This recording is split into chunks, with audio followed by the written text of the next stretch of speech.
खांसी का शरबत वो हम बाजार से खरीद कर, जब सर्दी का मौसम आता है, हमें गले में खराश होती है, खांसी आती है, ठंड लगती है, जुकाम लगता है, तो हम प्रयोग करते हैं, उससे आराम आता है। बट कभी कभी कुछ दवाइयाँ आयुर्वेदिक ना होकर एंटीबायोटिक होती हैं, जो अपना साइड इफेक्ट भी हमारे शरीर में छोड़ जाती हैं।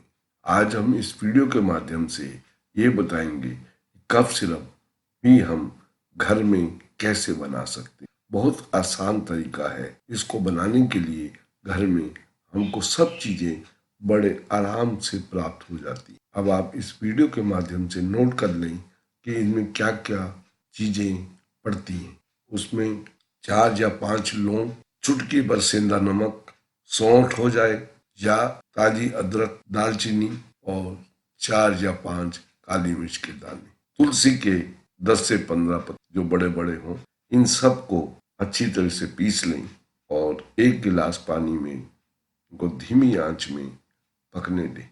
जब ये आधा रह जाए तो उसके अंदर स्वादानुसार 2 या 3 चम्मच शहद के, जब ये ठंडी हो जाए तो अच्छी तरह से मिक्स कर दें और एक शीशी में रख लें।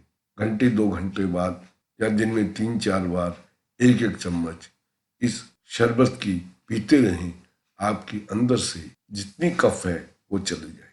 अगर आपके नजदीक कोई आयुर्वेद की जड़ी बूटियों को बेचता हो तो उससे एक और चीज ले लेना, जिसको बनक्शा कहते हैं। बनक्शा वो फूल फूल से होते हैं, वो ले लेना। अगर वो भी इसमें डाल दोगे तो बहुत जल्दी आपको खांसी, बुखार और गले की खराश से आराम मिल जाएगा।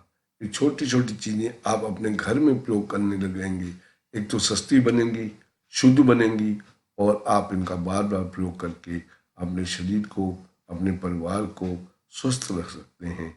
ये छोटा सा कफ सिरप घर में बनाने का फार्मूला हमने इस वीडियो के माध्यम से आपको बताया है।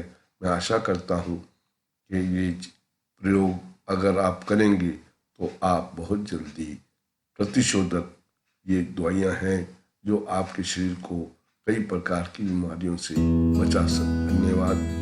आप इस वीडियो को लाइक करेंगे, शेयर करेंगे अपने फ्रेंड सर्कल में। जितना ज़्यादा फैलाएंगे उनको उतना ज़्यादा जल्दी से जल्दी आराम मिलेगा। और लाइक करेंगे।